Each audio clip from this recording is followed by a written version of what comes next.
Ay mga kalbs, dito na rin kami sa may Manila. And dito kami sa may Mandaluyong. Dito kinamimal namin, dito kami tumuloy. And kasama ko ng asawa ko.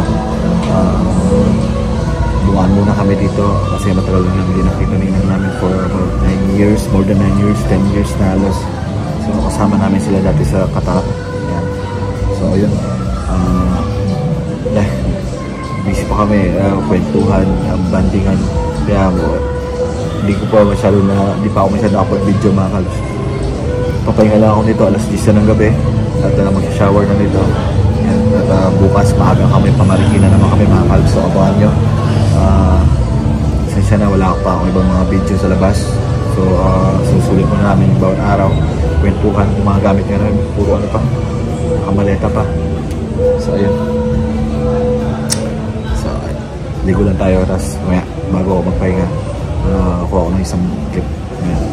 Try natin isama sa clip si Mrs. kung papayag siya. Papayag naman pala siya, as wala kumbaga hindi pa ako makabaylo ng video yung pagkukwentuhan namin. So yun, mamaya may ilala ko sa inyo. Ciao muna. A few moments later.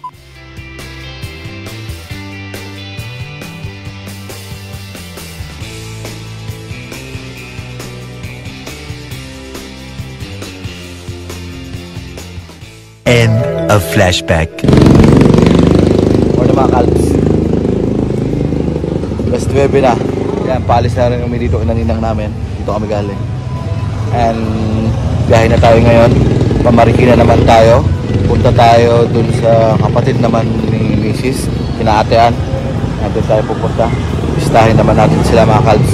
And then baka by today din or tomorrow, di ko alam ang maging agenda natin. Doon ang uwi natin ng Pampanga. So for now, dito muna tayo. Ciao muna mga kalbs. Dito na yung service namin. Biyahe na kami mga kalbs. Papaalala ko muna sa inyo si Mrs. ko. Wala ka pa.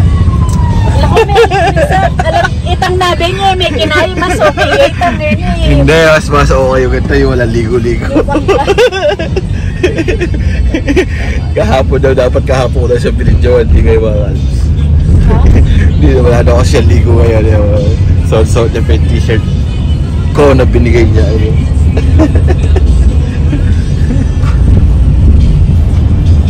Ay, papunta ako na Marikina guys, nasabi ko sa inyo kaya. At along the way na kami, dito pa rin kami sa may Edition Hills, Mandaluyong. Mahaba-habang biyahe ito, mga 15 to 20 minutes.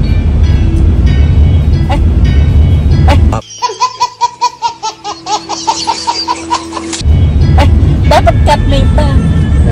Cut-mate ang guy. Bawal ka rin masungit yung camera lang.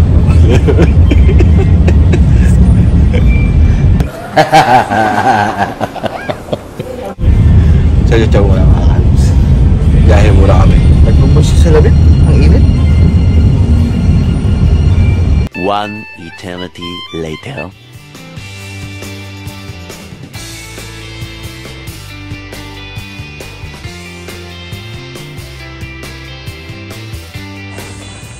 Dito na kami mga kalbs sa may Marikina, sa may Provident. Yan, sa bahay nila Ate Ann. So ayun, pahinga lang. Init, ang pawis. So kwentuhan muna ako mga kalbs. At prepare muna, ayos muna mga gamit. Chance up pag-stand din namin. So we'll see kung ano magiging ganap natin mga kalbs. So far, yun, dito muna tayo sa may Marikina. Yan. And we'll see kung mag-i-stay tayo dito. Di gagala tayo mamayang gabi. Pag hindi tayo nag-stay, uwi na tayo ng Pampanga. Ganun lang naman yan eh. Depende sa magiging ganap natin. So, ciao muna. End of flashback. Napaligo ba? Alas kagising lang. Alas 6 na po ng hapon, ng gabi. Dito pa rin ako sa may Marikina. So, dito kami mag-i-stay talaga mga kalbs. Hanggang 19. Then 19 balik tayo ng Pinas. Punta lang tayo ng dito pa lang sa may Marikina, sa may Provident Village. Lakad lang tayo mga kalbs. At pupunta ako ng Alphamart. Bibili lang ako ng goods. Bibili ako lang ng shampoo si Mrs. And bibili din ako ng tubig. So yan. So ciao muna. Hanapin ko lang yung Alphamart.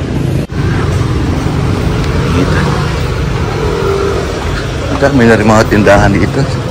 At yung pinaka-entrance dito mga kalbs. Wala na yung gate dito dati. Ayun, entrance din dati. May entrance sa part na yun. Wala na rin palang gwardiya dito. Okay. Tapos bawal tawid. Dito tayo sa tawiran. Okay. Ito tayo na may Alphamart sa kapila ito mga kalbs. May Angel's Burger din. Tagal din ako tumira dito. Di lang pala ako tumira dito. Pero yung sabihin, si Mrs. Dito siya nakatira talaga dati. Tapos ako, lagi ako nandito din. Dahil, tawag ito. Lagi ako nandito, pumapasyal ba. Kaya halos kilala nila ako dito. Although, laki na ng pinagbago dito mga kalbs. Anyhow, punta tayo ng Alphamart. Bili tayo ng... Bigla ko ng inumin ko. At the same time, bibili tayo ng shampoo. Yan, so... Ciao muna mga kalbs. A few moments later. Dito lang pala Alphamart. Tagal-tagal kong umiikot. Kailangan ako mga kalbs. Aray. Pasa na tayo. 1 hour later. Bili ko tubig kayo. Order lang ako ng barbecue mga kalbs. Daming mga umorder. Order na ako. Ito na yung number ko. Birchie. Hindi ako kapasok ako. Hindi ako makaano. Abuelo yung mga.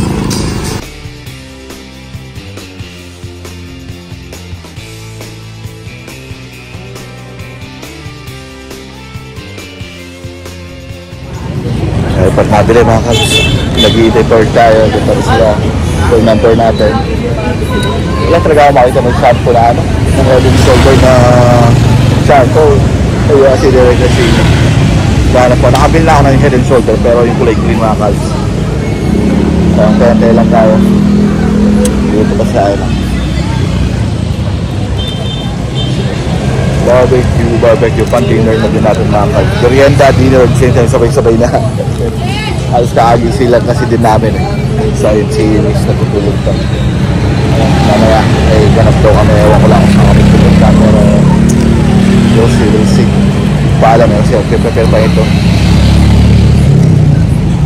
Ewan ko lang kung oras kami aalis. So nakamang naalis sa gabi. Wait na rin natin.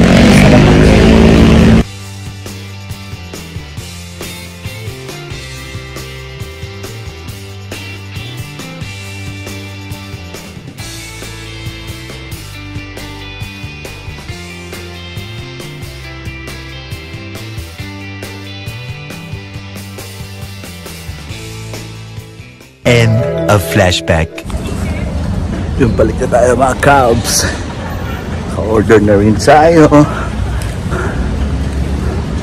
Nandaan lang. Hindi ko kabisado rito madalim eh.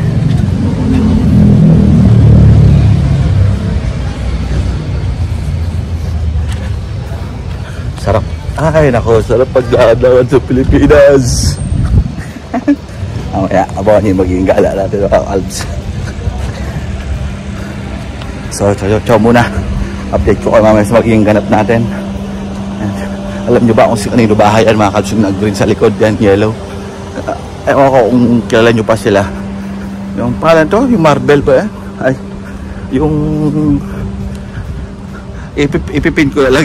Ipopost ko na lang dyan. Yung pangalan nila. Yung duo na komedyante sa Channel 5 nun. Andyan sila nakatira. Kasi tinutuloyan naman namin mga kalbs.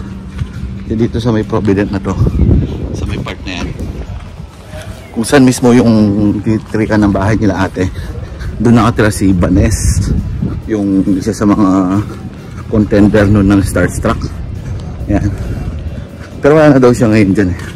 So ayun, so yeah, update lang naman. Marami kasi mga artista rin dito sa Provident Village na to before mangyari yung sakuna noon, yung baha dito. So ciao muna mga kalbs. Nandito na ako. Ayan. Yung bahay na yan. Yan. So, chill out.